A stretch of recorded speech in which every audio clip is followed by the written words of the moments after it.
Hey everyone, Nina here with your midweek Wednesday news round. Stick around for all of this.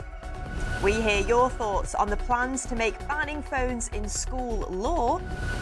And I go down on the farm to meet some adorable lambs.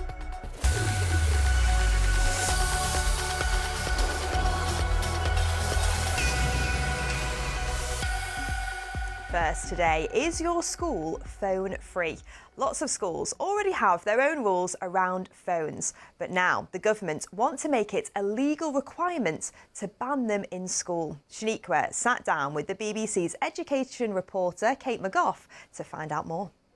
Thank you for having time to chat with us about this, Kate.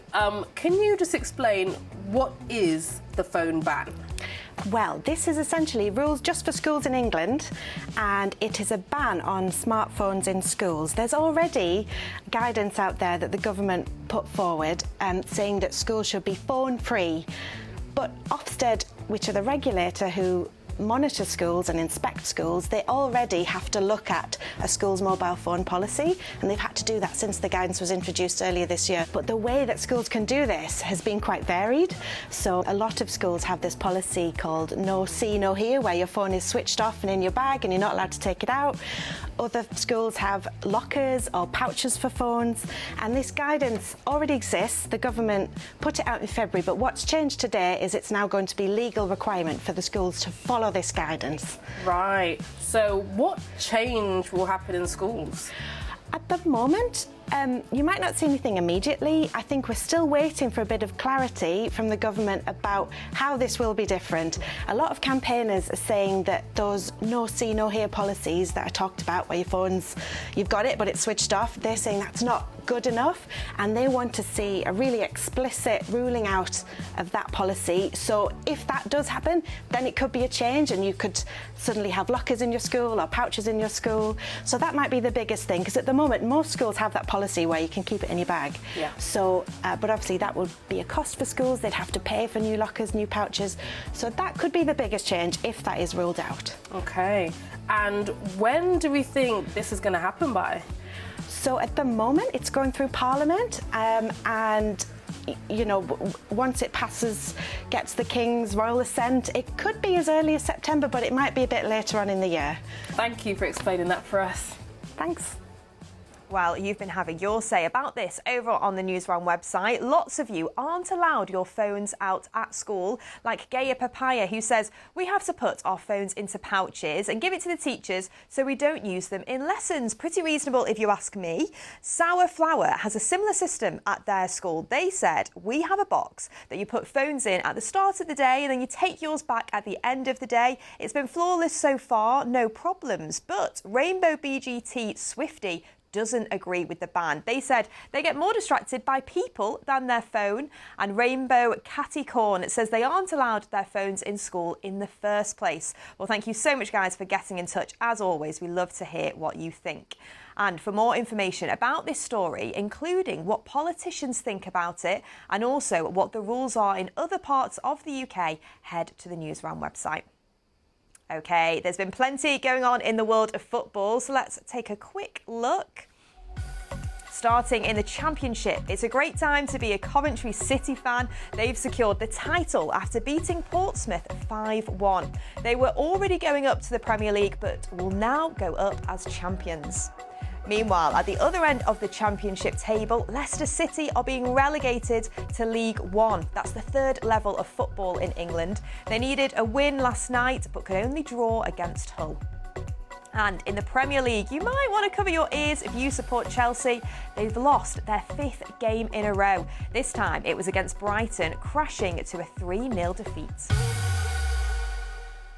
Next, spring is here. That means more flowers, sunshine and lots of adorable lambs. Lambing season is a busy time for farmers, with millions of baby sheep being born across the UK. I went to meet Maddie and her brother Max to help out with lambing on their family farm. While most of you were sleeping soundly, it's the start of a new day and possibly new life here on Max and Maddie's farm. Hey guys! Hey Nina! I've heard I can help you guys out today, is that right? Yeah, hopefully with some lambing. Oh, amazing. Will you show me around? Yeah, of course. I've got my wellies on, let's get going. Yeah, let's go. And it's straight into the first job of the day. And so what's all this? This is straw, yeah. And why do we need to do this? It's like a reset. It's like how you wash your bed sheets at home. Maddie, what are we doing here? So this is the lamb bottle feeding. So we're just going to make the milk, and then Max is going to feed our 2 little lambs here. It's very loud in here, isn't it? Very loud, but as soon as we give them all feed, it soon quietens down. Okay, so everyone's hungry, it's breakfast time. Yeah. Okay, let's get going. Hi.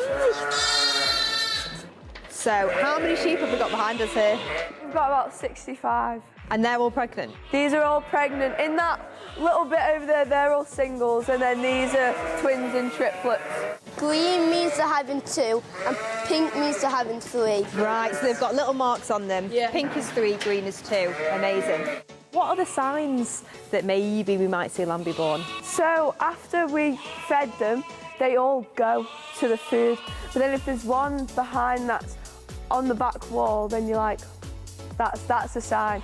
And then there's also talking to the stomach, there's licking the lips, getting up and down. Well, we spotted one before with feeding, and that one didn't go to the food, so that one, fingers crossed, will give birth today. So I might see a lamb be born today. Hopefully, we'll pray.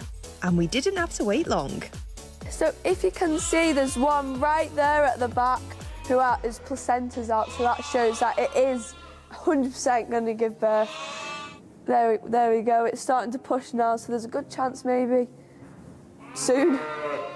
And this is it. Watch closely. You can see the lamb being born.